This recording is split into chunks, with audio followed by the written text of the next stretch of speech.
Hello, Spinning94 here, bringing you today another Pokemon Wi-Fi battle. Today we're against Seraphine. I'm going to pronounce that as, probably pronounce that wrong, but he's rocking a pretty interesting team. Alza, Ninjask, Blisco, but my god, this battle at times really took the mick.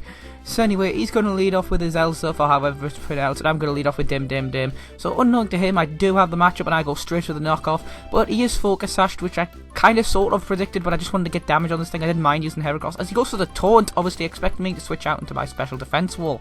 So I'm going to hit this thing with a knockoff again, which is a good play for him, because obviously he probably doesn't want to lose any of the items on his things.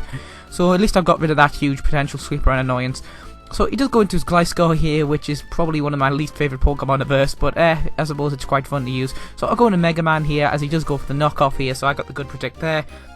As I'm going to Mega Evolve into Mega Blastoise here, and Mega Blastoise is not going to take anything from anybody today. So I'm just going to adjust the camera, probably not going to be much better sight, but hopefully you can get the full screen in. So I get taunted as I go for the Dark Pulse here. I'm not sure why he taught a Mega Blastoise. Maybe he thought I was a normal Stoice and thought I was going to try to set up or something along those lines. So he goes into his Suicune here, and my god, this is the part, well, not the stalliest part of the match, but where things get pretty damn stally. So I hit this thing with a Water Pulse, and that does a cute, well, it doesn't do a huge amount of damage, it's a very minuscule amount of damage, as it goes for a Calm Mind. So as soon as I say the Calm Mind, I'm thinking, oh my god, is this one of those Rest Sleep Talk sets? So he's going to hit me up with Scald, and that's going to do nothing to Mellow as I get burnt, but Mellow doesn't really care about being burnt. I'd prefer to be burnt than any other hazard on this thing. So I'm going to get some Lefties recovery, and I'm going to get a Toxic up. So at this point in time I'm thinking, okay, I'm just going to trip damage this thing as much as I can, because I'm going to force it to use its Citrus Berry up, because that's quite common to say on the Rest Sleep Talk set, because Citrus Berry only activates when you're asleep, so you're not, if you get poisoned or stuff like that, you're not going to get triggered, or trigger it off or anything like that. So here I'm going to say if it is a Rest Talk set, and it definitely is the Rest Talk set, so that is not looking good for me. And I'm going to have to apologise in advance if I do start coughing a lot on this battle. I do have a bit of a cold here, and maybe I shouldn't be recording, but this is probably the only time of the day I'm going to be able to get this done. So I'm going to get some more Lefties recovery, and I'm going to be at full health as this thing starts going for the Calm Mind again.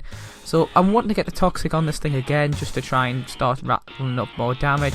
So if I can get this thing to sleep, it's going to start, you know, if this thing's asleep, I can get a switch in, and hopefully the Sleep Talk doesn't trigger the Scald. And I am just glad I do.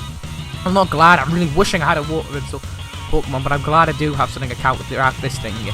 So he goes for another Calm Mind. He's quite nicely set up here, as this Moonblast does absolutely nothing. So at this point I'm getting quite worried in the match here, because, you know, this is getting quite stalling, and this thing's quite nicely set up.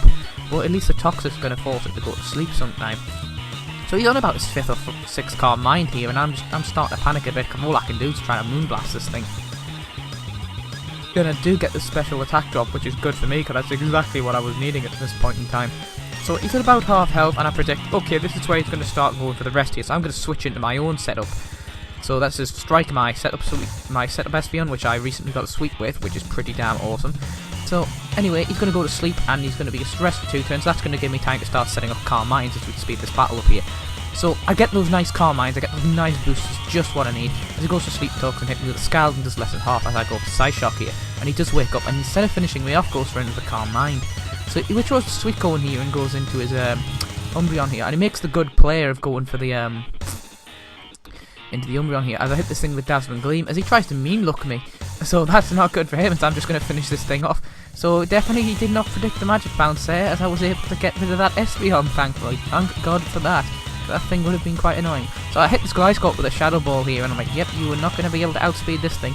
So he goes into his Ninjask here, and my god, this is where the battle got the stally, just unbelievable stall, and just taking the mick off, well, taking the piss as we say in England. So he goes for the Protective, and this Ninjask is just going to, look at it, I've got the speed boost, the thing at ×4 here. This thing just looks like it's bobbing away when you put this thing on ×4 speed. Just look at it, just bobbing up and down. Okay, I quite like oh, I like that so much, this cough is killing me.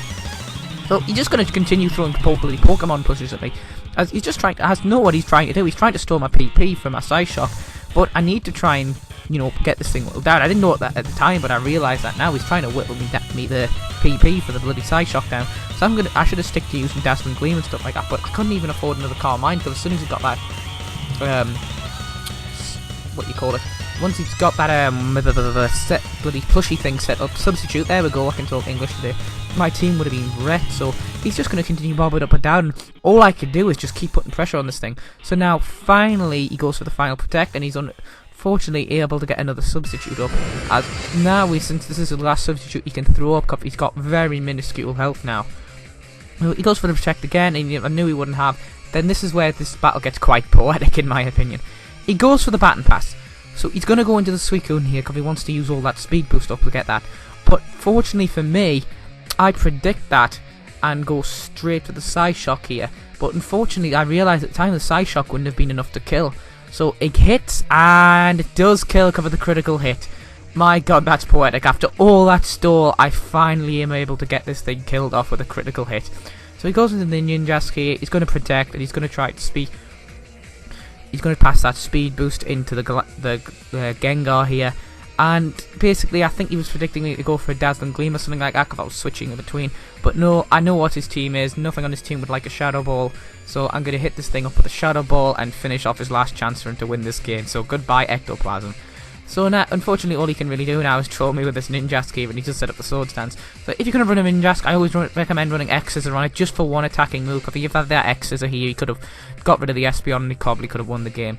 So thank you for watching, guys. Again, this has been another battle brought to you by me, Spinner94. I hope you all have a good weekend. I hopefully get around to some battles this weekend, because at the minute I am coughing my guts out.